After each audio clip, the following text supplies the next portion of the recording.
Kami dari kelompok 1 akan menjelaskan tentang konseling ego dari Erikson. Konsep dasar dan sejarah konseling ego. Erik Erikson adalah seorang psikolog perkembangan Denmark, Jerman, Amerika, dan psikoanalisis terkenal karena teorinya tentang pembangunan sosial manusia. Konseling ego memiliki ciri khas yang lebih menekankan pada fungsi ego. Kegiatan konseling yang dilakukan pada umumnya bertujuan untuk memperkuat ego strength, yang berarti melatih kekuatan ego. Erikson beranggapan bahwa manusia tidaklah didorong oleh energi dari dalam, tetapi manusia itu lahir ke dunia untuk merespon rangsangan yang berbeda-beda. Misalnya, individu dalam kehidupannya perlu menyesuaikan diri dengan keadaan lingkungannya, perlu melakukan sesuatu untuk keperluan orang lain di sekitarnya, dan lain-lain. Disinilah perbedaan pendapat di mana Freud lebih menekankan peran id dalam kehidupan dan ego tumbuh dari id. Sedangkan konseling ego lebih menekankan peran ego dalam kehidupan seseorang dan tumbuh sendiri menjadi kepribadian seseorang. Egolah yang mengembangkan segala sesuatunya. Misalnya kemampuan individu, keadaan dirinya, menyalurkan minat hubungan sosial, dan sebagainya. Teori kepribadian Erikson. Menurut Erikson, egolah yang mengembangkan segala sesuatunya. Misalnya kemampuan individu, keadaan dirinya, hubungan sosialnya, dan penyaluran minatnya. Erikson lebih menekankan pembahasan kepada pembahasan psikososial. Dalam teorinya, Erikson merumuskan ciri-ciri perkembangan kepribadian menjadi 8 tahapan. Pertama yaitu masa bayi awal, umur kisar 0-1 tahun. Yang kedua, masa bayi akhir, 1-3 tahun. 3. Masa anak-anak awal, 3-5 tahun. 4. Masa anak-anak pertengahan, 6-11 tahun. 5. Masa puber dan remaja, 12-20 tahun. Masa dewasa awal, 21-30 tahun. Masa dewasa pertengahan, 30-55 tahun. Masa dewasa akhir, 55 tahun ke atas. Perkembangan kepribadian. Erikson membagi atas 4 tahapan sebagai berikut. 1. Ego berkembang atas kekuatan dirinya sendiri. 2. Pertumbuhan ego yang normal adalah dengan berkembangnya keterampilan anak dalam berkomunikasi. 3. Perkembangan bahasa juga menambah keterampilan individu untuk membedakan suatu objek dalam lingkungan dengan bahasa individu mampu berkomunikasi dengan orang lain. 4. Kepribadian individu berkembang terus-menerus melalui proses hubungan dirinya dengan dunia luar atau lingkungannya.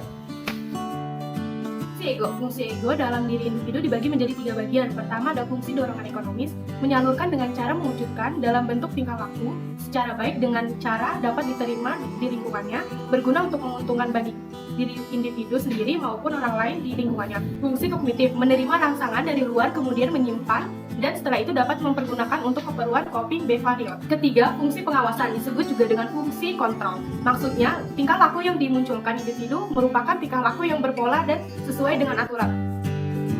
Tujuan konseling ego.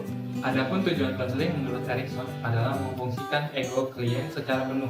Tujuan lain adalah melakukan perubahan-perubahan pada diri klien sehingga terbentuk coping behavior yang dikehendaki dan dapat terbina agar ego klien ini menjadi lebih kuat.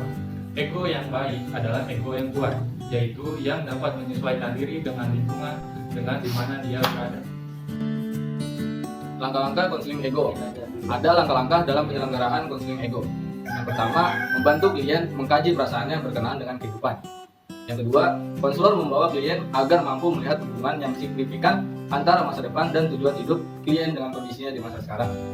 Yang ketiga, konselor mendiskusikan bersama klien hambatan-hambatan yang ditemuinya untuk mencapai tujuan masa depan. Yang keempat, konselor melalui proses interpretasi dan refleksi mengajak klien untuk mengkaji lagi diri sendiri dan lingkungannya. Yang kelima, konselor membantu klien menemukan seperangkat hasrat, kemauan dan semangat yang lebih baik dan mantap dalam kaitannya dengan hubungan sosial. Teknik-teknik konseling ego meliputi 1. Pengawalan, yaitu membina hubungan antara klien dan konselor. Yang kedua, pengontrolan proses, yaitu membangun ego strength klien, mengontrol keseimbangan antara ekspresi klien, dan mengontrol ambiguitas dalam proses konseling.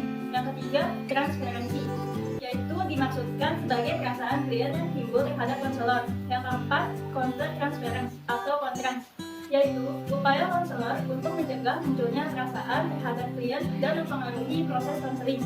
Yang kelima, diagnosis dan interpretasi, yaitu konselor bertanggung jawab merumuskan dan mendiagnosis masalah serta memberikan kesempatan kepada klien untuk memahami masalahnya itu. Kelebihan dan kelemahan konseling ego. Yang pertama, kelebihan konseling ego, yaitu membangun identitas ego klien. Konseling ego tidak hanya menghentikan permasalahan yang terjadi pada masa balita saja, tetapi juga masa setelah itu. Yang ketiga, kelebihannya dapat membangun dan membentuk tingkah laku yang tepat sesuai dengan menekankan adanya kekuatan ego atau ego strength. Lalu yang keempat, memperkuat 3 fungsi ego, yaitu fungsi dorongan ekonomis, fungsi kognitif, dan fungsi pengawasan. Yang keempat, kembalinya kemampuan seseorang untuk mengembangkan coping behavior dalam setiap kali menghadapi masalah-masalah dalam kehidupannya. Lalu yang nomor 2 adalah kelemahan konseling ego. Konselor hanya menggunakan teknik konseling biasa karena tidak ada teknik khusus yang bisa diterapkan untuk menggali masalah klien. Lalu yang kedua, lebih memusatkan pada ciri individu yang normal dan sadar daripada mengungkapkan motif tidak disadari. Yang terakhir, kelemahannya itu apabila individu tertekan oleh keadaan yang menimpanya dan ego kehilangan kontrol, maka kontrol beralih dari kesadaran ke tidak-sadaran sehingga beralih dari ego ke ego. Sekian penjelasan dari kelompok kami. Wassalamualaikum warahmatullahi wabarakatuh.